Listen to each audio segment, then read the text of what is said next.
Good morning, Husker fans. We are back in with our Saturday morning chat. Sorry, we had a little bit of a bug here, but looks like Danny's social media account here we had a little bit of issue with on Twitter. But we are live here on Facebook and social media. We're back on our Saturday morning chats. A little bit of a hiccup, but hey, it's week 0, so this is why we started it this week. So we have a little more runway next week. So we'll figure it out. Make sure that we get to all the social channels, but we are on Facebook here with the Husker Big Red account, and we're on the YouTube channel. So good morning, everybody. Hopefully you'll join us in the chat, and happy week 0. How you doing, Danny? College football is almost back, like 3-4 hours away.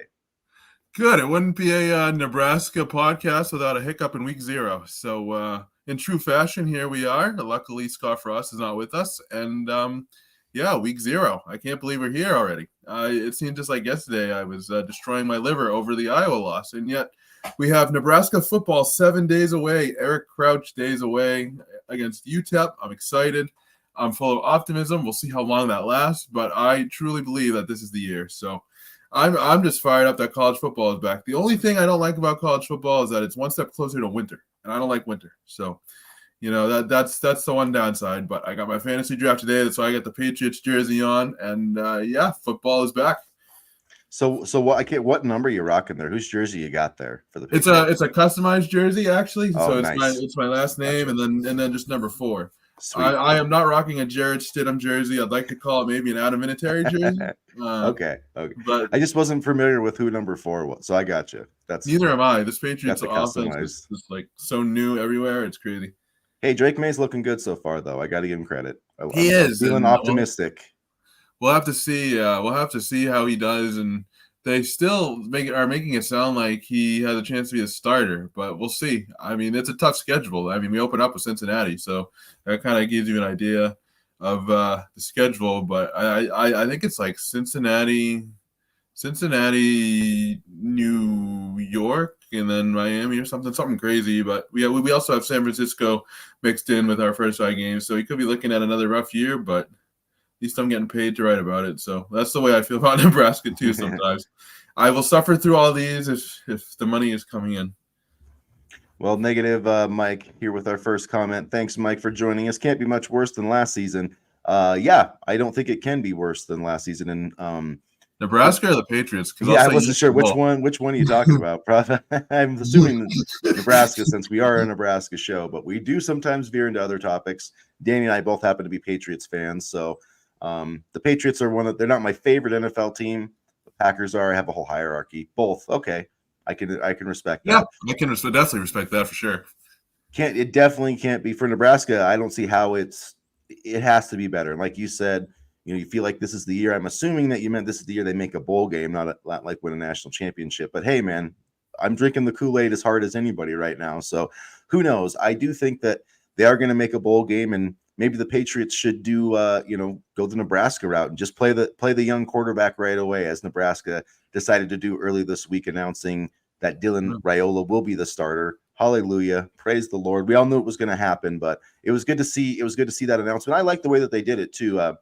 Matt Rule talked to the other quarterbacks, and then Dylan was walking off the field. They showed him the graphic. Didn't make it a big deal, and let's go out 7 days from today and let's win a football game. Let's get 1-0. And Matt Rule is still very high on Heinrich Haarberg. I heard him talk about Haarberg in his after practice press conference on Friday, and he's still very high on him. So it's not like they're shunning Haarberg. They still believe that they can use him in multiple ways. He's a good athlete. He's a team player, and so I'll be excited to see how they use him, because that versatility is going to come in handy on an offense that is surely going to be more explosive than last year. That is one of the things I'm wondering about, one of my kind of questions, I guess, post-fall camp. I did want to say, you guys, we're going to do this chat for about 30 minutes, so about 9 o'clock Eastern time, 8 Central time, if you're following in Nebraska. So if you have questions, hop in chat right now, because we're going to do this for about 30 minutes.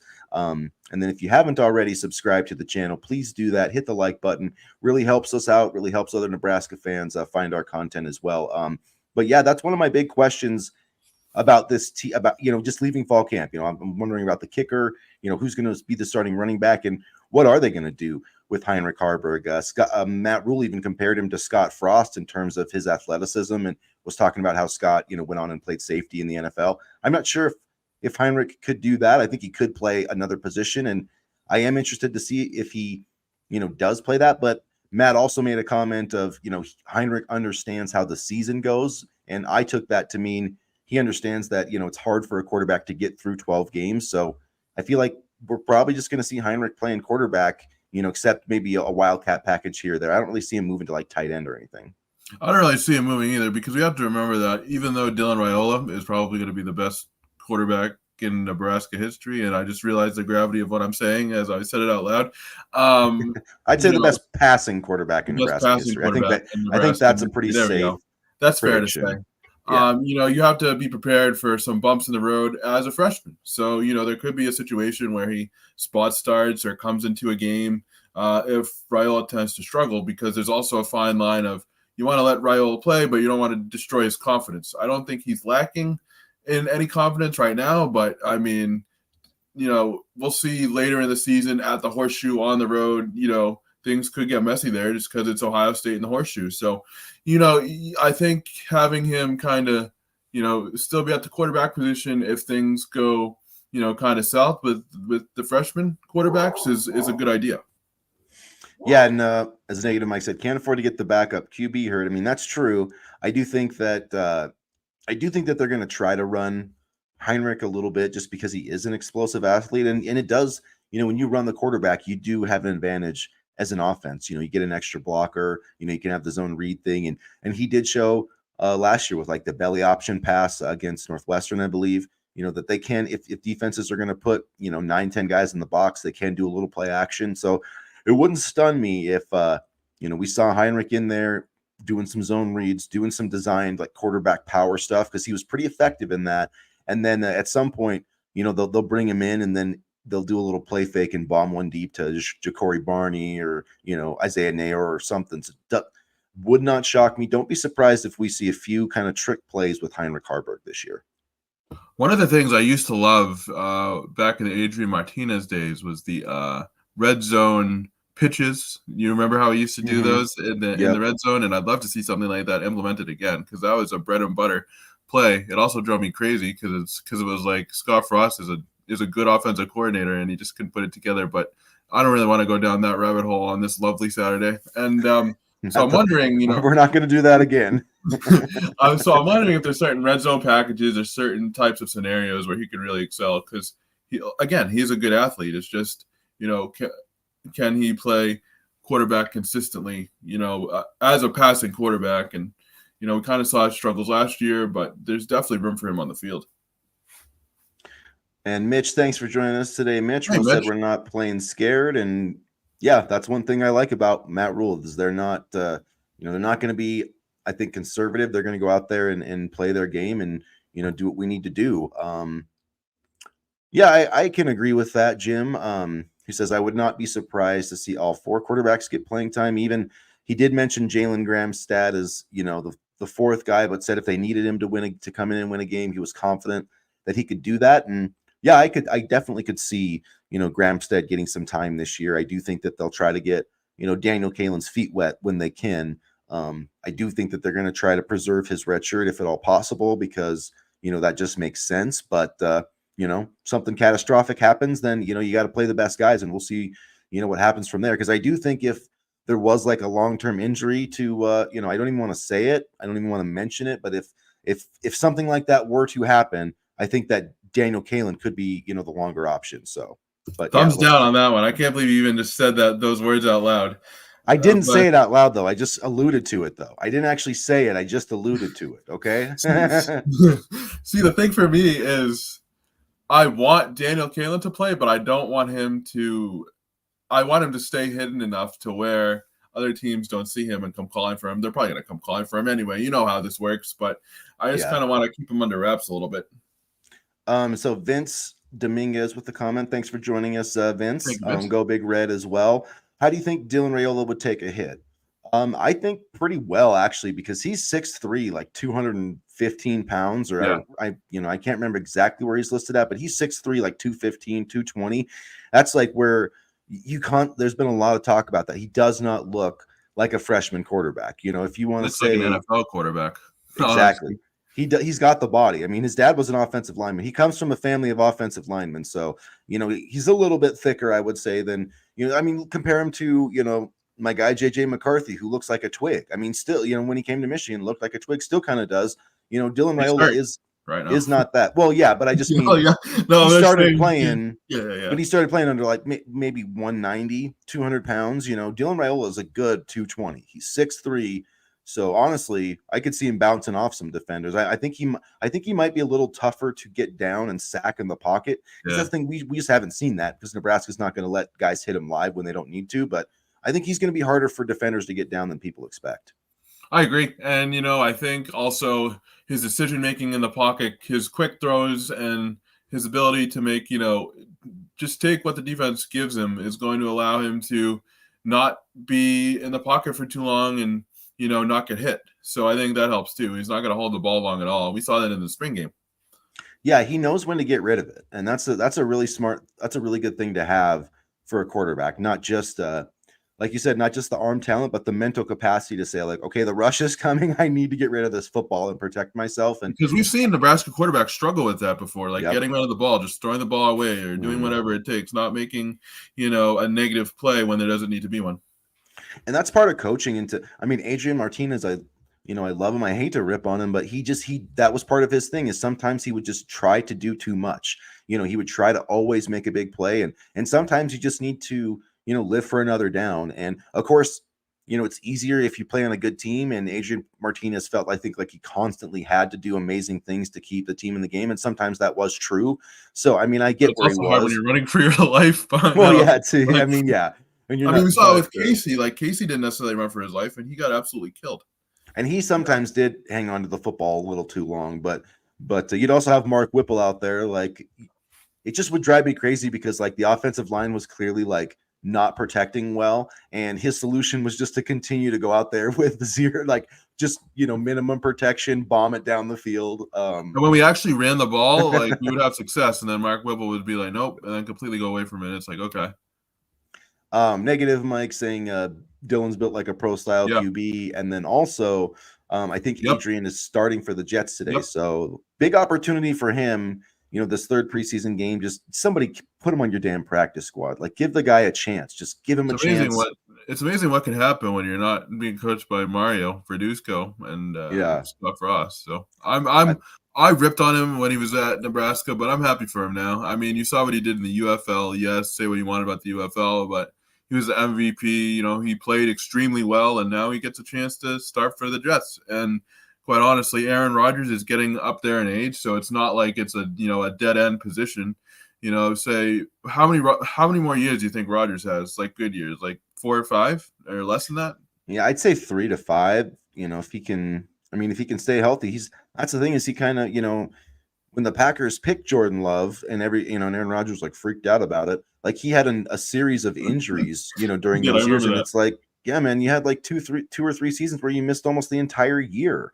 So, we'll see. I do expect him to probably get through this year, but it's funny that they gave Jordan Love the wide receiving core that Aaron Rodgers wanted and built around Jordan Love instead. I just hate Aaron Rodgers. I really do. It has nothing to do with his politics or anything. He's just an arrogant person and an arrogant quarterback. And I don't know. He's just a jerk. I mean, like, I appreciate everything he did for the Green Bay Packers franchise, and he is one of the great players. But for one, I've said this before, and Packers fans always they just always made excuses for him. Oh, it's the defense's fault and yada, yada, yada. But it's like, well, man, if you're going to call yourself like the Michael Jordan, if you're going to give yourself that comparison, and Aaron Rodgers does that, he's the one who posted the picture of the dance, the last dance of Scotty. So you're putting yourself in the Michael Jordan conversation. I'm going to hold you to that standard.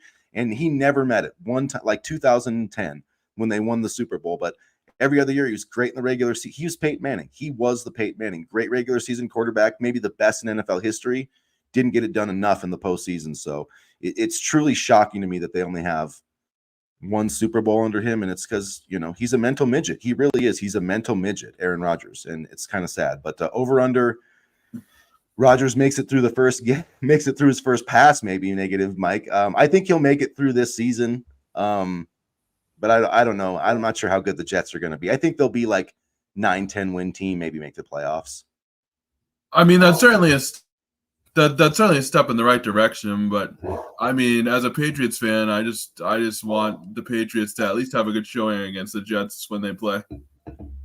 Yeah, you always got to beat the Jets, man. That's the rivalry that dates back to the Bill Belichick, fiasco when he was the Jets head coach for like 2 days.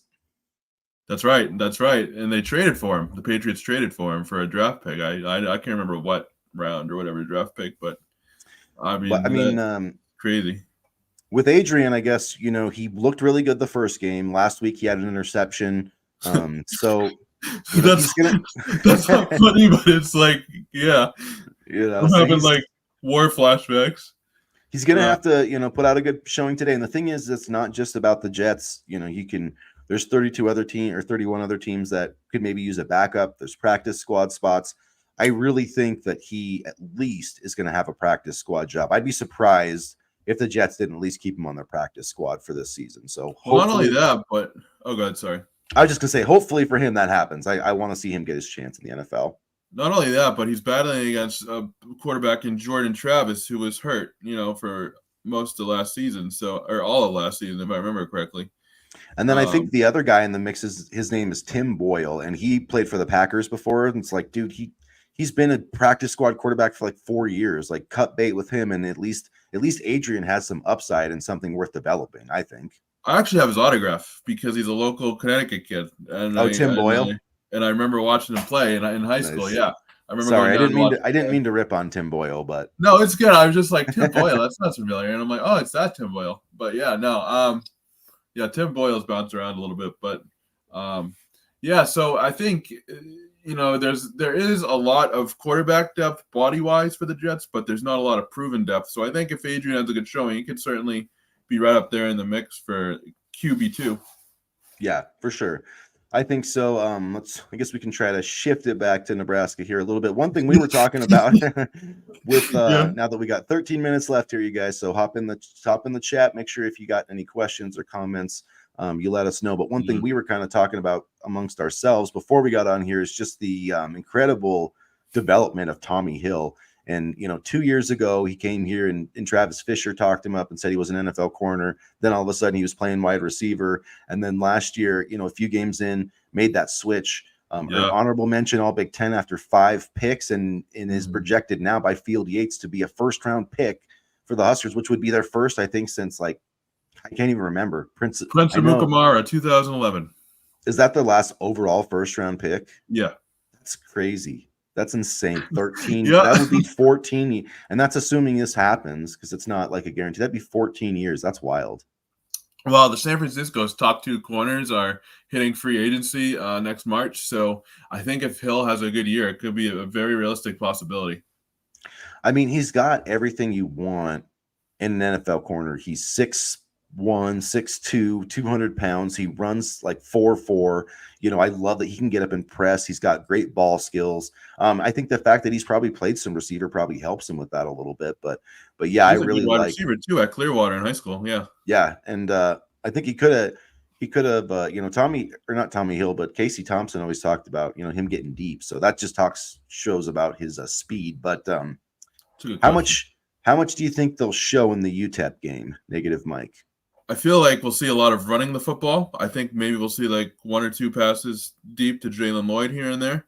But I don't think we're going to see a ton until the Colorado game because obviously you don't want to reveal your hand too early.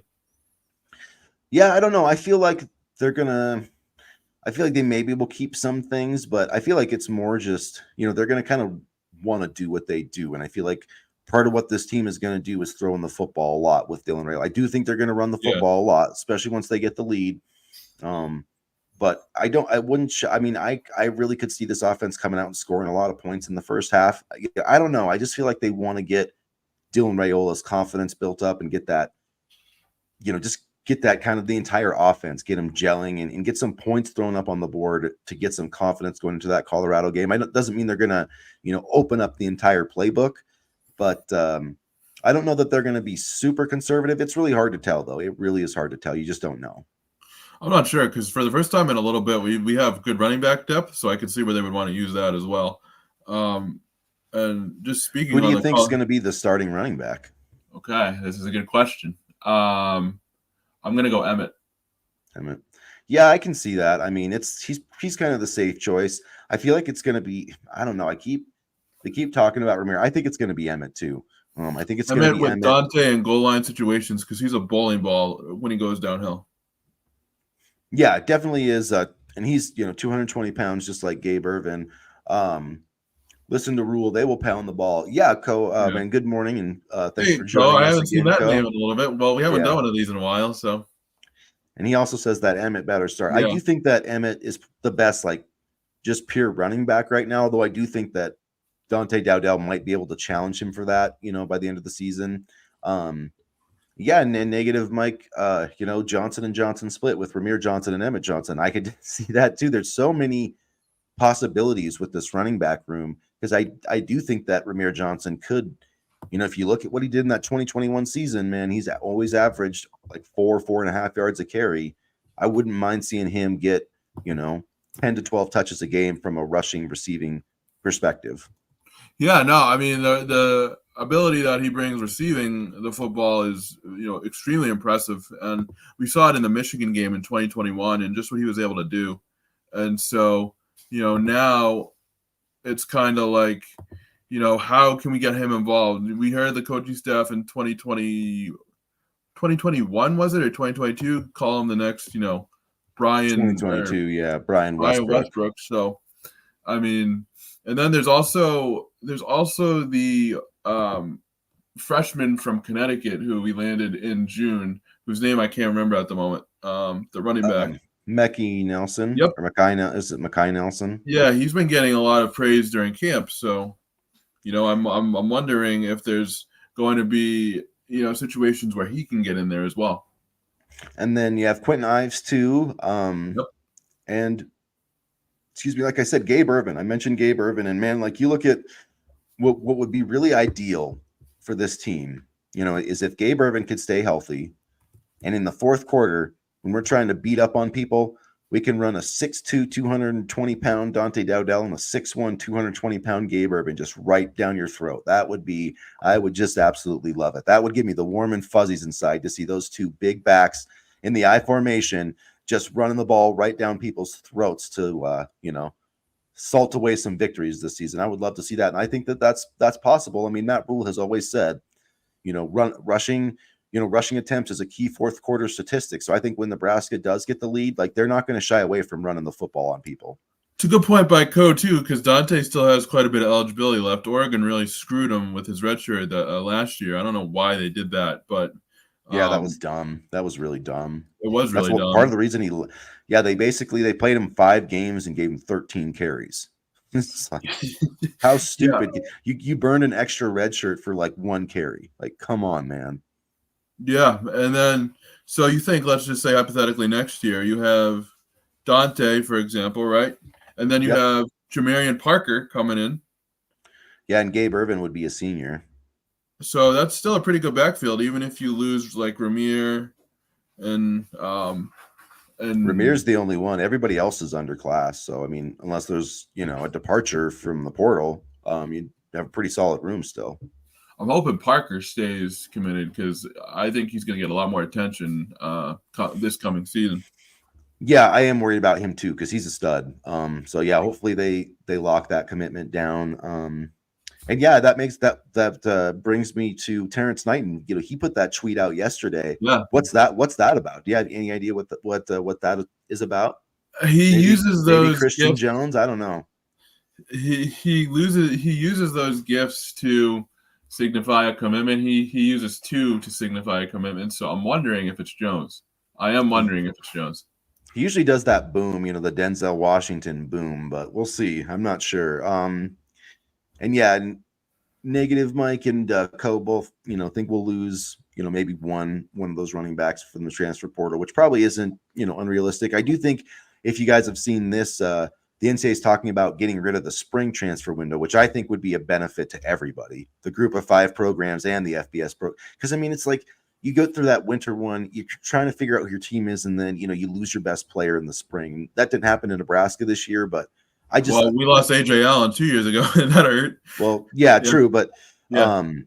it's just like, what are we doing here? Teams are finishing up spring ball, and guys are going like, just like, what are we doing? If you don't know where, if you don't know where you're going to want to play by the spring, like, just get out of here. Yeah. That's my opinion. I mean, if they shut down the spring transfer window, then that'll that will allow players not to get out of here. So honestly, I would rather them enter the transfer portal and leave and not want to be here than just to stay in the program. Well, but they could still leave in the winter transfer portal but window, I mean, which is where most of them go. But I feel like the late one, the spring one, is where you see more tampering because the SEC guys are like, oh, we need a linebacker, and then they're offering your starting linebacker $1 million or whatever to get in the port. So I feel like that's we'll see less of that type of stuff, and maybe with players, I guess, in a sense, because they do like to kind of see where they're at with spring ball. But if you're that worried about your playing time, then maybe just transfer, or maybe just stick it out and see what happens. I don't know. It's just I wouldn't mind seeing the spring transfer window go away. Yeah, no, I agree. I mean, all this transferring to me is kind of crazy, but I mean, it's a new way of college football. I don't want to sound like a old man yells at cloud type of person, but it's just such a different world than what we're used to. Maybe let them transfer down or something. Yeah, I mean, I can see that, but I guess the way that I look at it, it gives them one extra year. They have to go through one more season, whether they're going to make it or not. I don't know. I mean, I think there's pros and cons to it in totality, but I mean, we'll have to see. So will salary cap make poaching less available? I mean, potentially. I don't know, because I mean they've come up kind of with this amount that they're going to give players, but that's not necessarily limiting what they can make in NIL. So I really don't think that I don't think this whole salary thing is going to really change that much of it. I still think the Georgias and Ohio States and Oregons of the world are going to be offering more, whatever way that money can be offered, they will still find a way to offer more. So the salary cap hypothetically for Ohio State would be a lot different than the salary cap for Miami of Ohio, Right, like Mike says, there's not going to be a limit for NIL. There could be a limit on school revenue or whatever that they're trying to give players, and I think that's kind of where Co's talking about, where they've thrown out that $10 million number or whatever, but you can still do NIL and there won't be any limit on that, and so teams that have money, programs that have money will find a way to use it, and so I don't believe there'll ever actually be like a comparable salary cap in college football. No, but I think it's not a crazy idea. You know what I mean? Yeah. So I mean, I think that it would be a good idea overall, but it's just going to be hard to do because it's who's going to police it and who's going to that's the whole thing, is the NCAA is so unwilling to police these NIL type of things that it's just going to be crazy. But well, it's like they come up with these great ideas and then they don't want to follow through with them. It's like, okay, you come up with this, you complain about it. You what's that saying? You reap what you sow. I mean, the NCAA is great at creating problems and then completely ignoring them. They've always been that way. So yeah, and Co says they need to somehow limit NIL, and you can't, and that's the thing, is you really can't, because it's name, image, and likeness. It's not, not affiliated with the university either. Right, and it's like the NFL, right? Like Patrick Mahomes, for instance, like he gets whatever salary he gets from the Chiefs, like that's his salary. Oh, my screen froze here. Hopefully I get unfrozen. I can still hear you, so yeah, this is I'm in the weird mode. But anyways, I guess hopefully it'll unfreeze for me. But for Mahomes, I guess his endorsement deals, like the State Farm and all those commercials he does, that's not counting towards the Kansas City Chiefs cap. So I guess that's the best way that I could. I mean, it's I think I'm gonna have to come back. I think I'm gonna have to come back, guys. No, but it's like individual endorsement deals. Like, you're not going to limit a player on how to do those individual endorsement deals. It's just going to be, it's like separate from the actual team itself. So, as much as a salary cap would be would be great and possibly even out the landscape of college football. It's going to be hard to kind of police it a little bit. And so I'm just waiting here for Chris. I hate doing these by myself. Hey, I was just saying I hate doing these by myself. So not sure what happened there, but so yeah, we'll go a few minutes beyond here. The computer battery is getting a little bit low, so maybe we'll go for another 5 minutes here, you guys. Danny's got his fantasy football draft he's got to prepare for. We all know how important those are. So I have here's my advice: take running backs early. Okay, that's what I heard because I got the 4th pick in a 14-man draft. That's nice. I'm gonna need a running. So you think running back? I always go running back because I can find receivers, but last year I had number 1. I got McCaffrey, but does the 105? Oh, I think he means the roster limits.